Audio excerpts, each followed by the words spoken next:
I'll admit when I was wrong. Heading into 2014, I thought the Arizona Cardinals were going to take a bit of a step back. I thought that they were going to miss the playoffs, that Carson Palmer was going to get hurt, and that was really going to cost him as a team, and that they were going to surprise people when they would finish like 7-9 or 8-8. Hey, I was wrong. I'm wrong. I'm wrong. I mean, there was one point in time where the Arizona Cardinals had the best record in the National Football League. For crying out loud, this team started off 9-1, and their one loss was on the road to Peyton Manning and the Denver Broncos.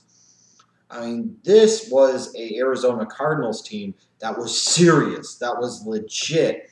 But as the season went along, and you had Carson Palmer get hurt, and then even Drew Stanton got hurt, you started to see the cracks forming. You were starting to see reality kind of set in, and you were seeing that the record wasn't necessarily matching the team that you were currently seeing. And while they did end up going 11-5 in a very tough NFC West, and they finished second in the division, only a game out behind the Seattle Seahawks, and they made it to the playoffs. Even though I predicted them in part to try and be contrarian, I knew more likely than not that the Arizona Cardinals were going to be one and done come playoff time, if we're being honest. I mean, they went 2-4 in their last 6 games, and for crying out loud, they were starting Ryan Lindley. But this is a team that throughout the season had beat some really quality opponents. I mean, they beat San Diego, they beat Philadelphia, they beat Dallas, they beat Detroit, they beat Kansas City, all teams with winning records. I mean, they beat, 2 playoff teams mixed in there with Dallas and Detroit. 3 other teams, the Chargers and the Chiefs, were both 9-7, and the freaking Eagles were 10-6. I mean, these were quality victories against quality football teams. And maybe to be fair, I discredited more than I should have the quality of head coach that a Bruce Arians truly is, because I should have been able to anticipate that this team would have been able to perhaps repeat, if not surpass, their win total from 2013. I mean, Arians is just that good of a pure football coach, in my opinion. But what happened to this team, though, during those last 6 games and in the playoffs is that the cracks really started to form, in particular on the offensive side of the ball. I was accurate about one thing, is that Carson Palmer wasn't going to play another injury-free season. They lost Carson Palmer for a good portion of the season, and it hurt their team badly. And what in particular really hurt this team badly was their failure to properly address that position in the offseason heading into 2014 with a young quarterback that they could groom to be their heir apparent. When you feel that that's only a priority in the 4th round and you go the Logan Thomas route, there's a bit of a problem here. When they lost Carson Palmer, it really hurt them. And when it really showed when it hurt them was in those last 6 games of the season when they went 2-4, and obviously in particular in that horrendous performance they had offensively against the Panthers in Carolina in the wild card round. But then on top of that, it really hurt when they lost Andre Ellington for the season due to injury. They lost the one real factor back that they had. They lost the one real weapon they had in the backfield, the one real difference maker that brought at least some type of balance to that Cardinals offense. Take away your starting quarterback, you take away your best running back, it's not hard to envision that the offense on the Cardinals was going to struggle. And they did. 24th in the league in points scored, 31st in rushing yards. So even with Andre Ellington, they weren't doing a good job of moving the ball on the ground. So it didn't exactly get a whole lot better. Even some would point to Kerwin Williams did a little bit of something. At the end of the day, they really didn't do that much, and most certainly didn't do enough on the offensive side of the ball. And the funny thing is, defensively, we can talk about this Arizona Cardinals defense being great, but they gave up a lot of yards. And they really didn't generate a lot of consistent pressure on opposing quarterbacks, even with all the blitzing that they did. But they still found a way to finish 5th in the league in points allowed. So they would give up a lot of yards. They would bend, but they most certainly wouldn't break. They kind of broke in the wild card round against the Panthers. I grant you that. But this was still a good quality defensive unit. At the end of the day, you could give up 1,000 yards every game, but if you're keeping teams out of the end zone, which the Cardinals did a really good job of in 2014, you're going to find a way to win a lot of football games. With the offensive problems the Cardinals had, they were still able to go 11-5, and that was in part because that defense was able to keep them in pretty much every game and really, really toughened up when they needed to.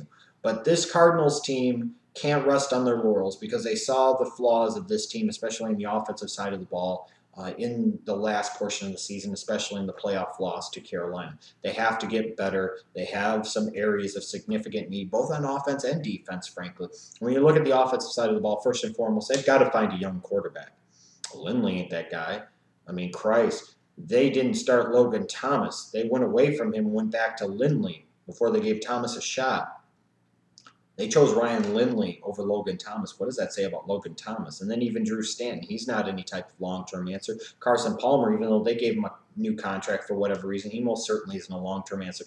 They need to find a long-term answer at the quarterback position, because if and when Carson Palmer does go out to another injury and or Drew Stanton goes out to another injury, who do they got in the wings? Who do they have that could be the so-called next man up? For Bruce Arians' philosophy of next man up to work, you actually have to have guys that are qualified to be able and step up to be that next man up. And the Cardinals just flat out did not have that at the quarterback position in 2014. And as you watch the season progress, once Carson Palmer went out, you could really see this was a team operating on smoke and mirrors, and that eventually reality was going to sink in, and it did. But they also need to get help at running back. This is maybe every bit as big of a need as quarterback, if not more so. Ellington is a nice player. I like Andre Ellington. He brings a lot of different things to the table. What he really doesn't bring is a lot of impact between the tackles as a runner. The Arizona Cardinals need that physical identity on offense to match what they have on defense. And as a result, they need that big type of thumping 3-down back that will allow Andre Ellington to be more of that weapon that you can utilize all over the place. Think the Cincinnati Bengals as a prototype for them. They have their Gio Bernard type and Andre Ellington. Now they need to go find their Jeremy Hill type. And the great thing for the Arizona Cardinals is whether that's in the first round with somebody like a Todd Gurley or later on in the draft in the second or third round, this is a deep and loaded running back class. So the Arizona Cardinals will be able to address that need without having to necessarily reach to fill that need. They will just be able to go maybe a best player available philosophy. But it does need to be addressed definitely sometime in the first 3 rounds for sure. But they have some problems in the linebacking core. Larry Foote is old, and anytime he drops back into coverage, Cardinal fans have to cringe. He needs to be replaced. Darrell Washington is coming off of a season-long suspension. Is he even anybody you could trust going forward? How good was Kevin Minter really in 2014? He was okay, but was he really anything special?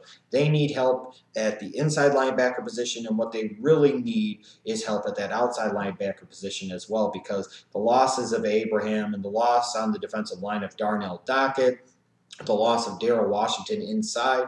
This was a front 7 that was devoid of talent in key areas, and one key area was, with the loss of John Abraham, was having that big-time explosive edge rusher in that 3-4. The Cardinals just didn't have it.